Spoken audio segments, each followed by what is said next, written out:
नमस्कार मित्रों, मैं अजय कुमार त्यागी बात पते से आपके समक्ष एक बहुत ही ज्वलंत मुद्दा लेकर।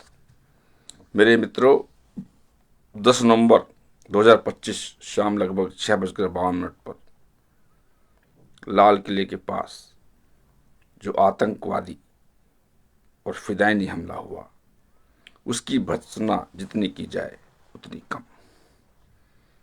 निर्दोषों की जान जाना बहुत ही दुखद और अमानवीय है। मगर सवाल यह है, जिस तरह से हर बम ब्लास्ट या हर टेररिस्ट एक्टिविटीज के बाद सरकार और समाज ये आश्वासन देते हैं कि उनको उनके अंजाम तक पहुंचाया जाएगा, उनको सजा दी जाएगी। कितनी हास्यास्पद बात है, सजा दी जाएगी। क्या दी जाएगी सजा? उसको या उसके मददगारों को अरेस्ट कर कर उनको भारतीय कानून के हवाले किया जाएगा। भारतीय कानून में 30-30 साल तक केस चलते रहते हैं।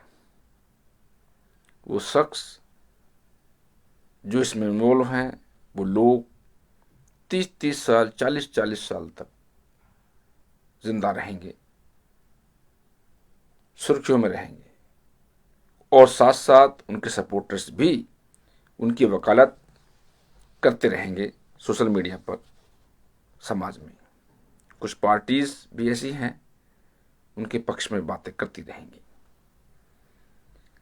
मगर सरकार की आंखें नहीं खुलती कि ऐसे जघन्य अपराधों के लिए एक मिलिट्री कोर्ट की स्थापना की जाए, जो एनआईए के साथ मिलकर इसमें त्वरित कार्रवाई करे और किसी भी केस में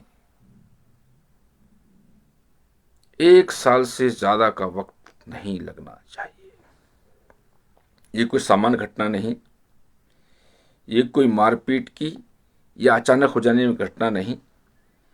इसकी तैयारियां न जाने कब से की जा रही थी।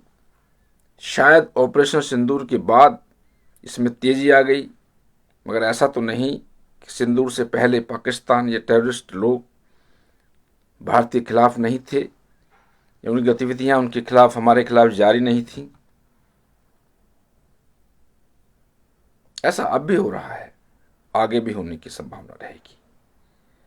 लोग कुछ दिन बाद इस कुकृत्य को भी बहुत सामान्य तरीके से लेंगे। जब तक घाव गर्म है तब तक बहस तेज होगी, पॉलिटिकल नेता वादा करेंगे, लेकिन वो क्या अंजाम तक पहुंचाएंगे जब उन्होंने जुडिस सिस्टम में कोई सुधार ही नहीं किया, जब उन्होंने ऐसी घिनौने अपराधों के लिए अलग से कोर्ट की स्थापना नहीं की। मैं तो कहता हूं एक मिलिट्री कोर्ट की स्थापना की जाए ऐसे जघन्य अपराधों के खिलाफ, जो देशद्रोह में आते हैं, जो अमानवीय कृत्यों में आते हैं।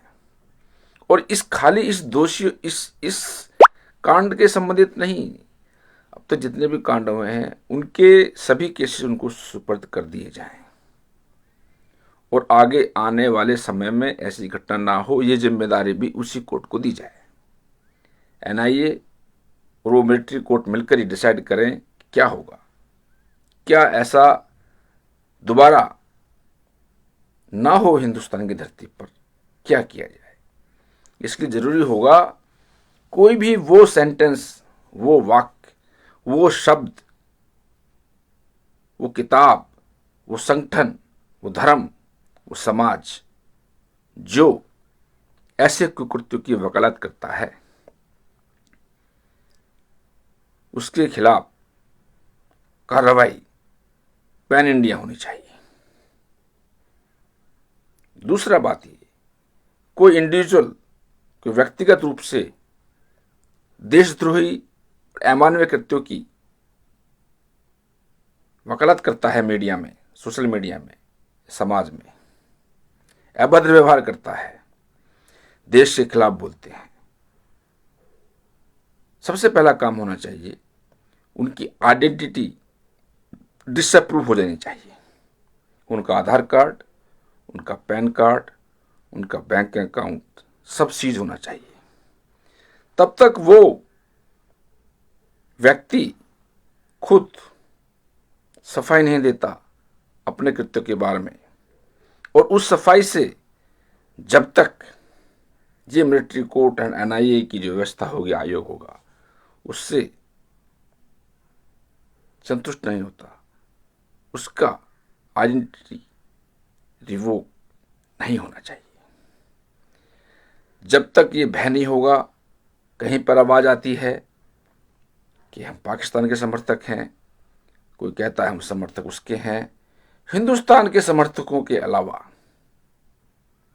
भारत के प्योर सिटीजन्स के अलावा किसी को भारत की धरती पर रहने का अधिकार नहीं होना चाहिए। हो क्या रहा है? जो लोग, मैं किसी हिंदू मुस्लिम की बात नहीं कर रहा, मैं सिर्फ बात कर रहा हूं भारतीयता के ऊपर, देश प्रेम के ऊपर।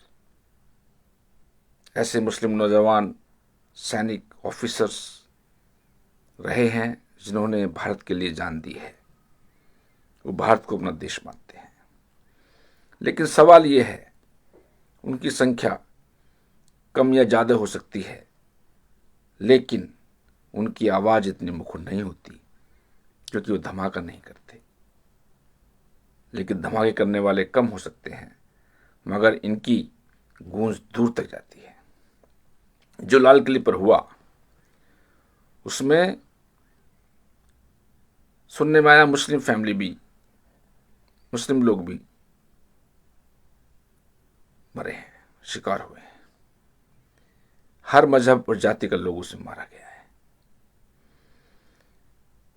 ऐसा करने वाले को वो क्या समझता है कि उसके आसपास वो चाहता है कि हिंदू धर्म वालों को मारा जाए? ऐसा संभव है क्या? मेरा वास्ता खाली इस एक इंसिडेंट से नहीं, इनके घर वाले, इनकी स्कूल्स, कॉलेजेस, इनके टीचर्स, इनके समाज, इनके फ्रेंड्स, ऐसे कुकृत लोगों के गहन जांच हो, वो भी जांच के दायरे में लाए जाएं। हमारे कानून में सबसे बड़ी कमी क्या है?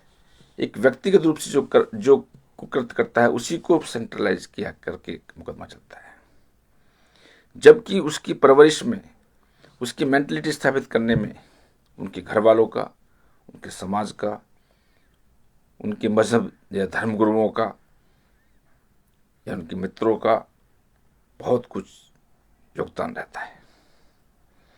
ये कोई स्पेसिफिक केस डील करने से समस्या सॉल्व नहीं होगी। ये अभियान पैन इंडिया चलाना होगा।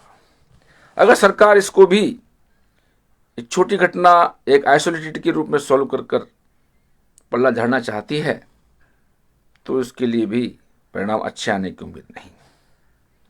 देशवासी किसी मजहब, जाति का हो, जो इस भारत भूमि से प्रेम करता है, उसको ये दुखद लगेगा कि ऐसी घटनाओं को सरकार हल्के में ले रही है।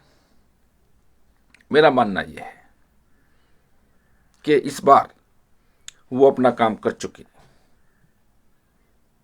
अब दूसरी बार वो अपना काम इस तरह का ना कर पाए, और ये उनका काम लास्ट में होना चाहिए, और ऐसा आगे ना हो,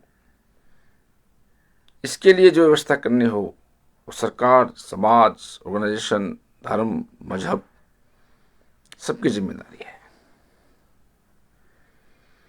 किसी को निर्दोष व्यक्तियों की जान लेने का अधिकार कभी नहीं हो सकता। आप जान दे नहीं सकते, किसी में जान डाल नहीं सकते, तो लेने का अधिकार तो कोसों कोसों दूर। फिर भी अमान्यकृत हुआ।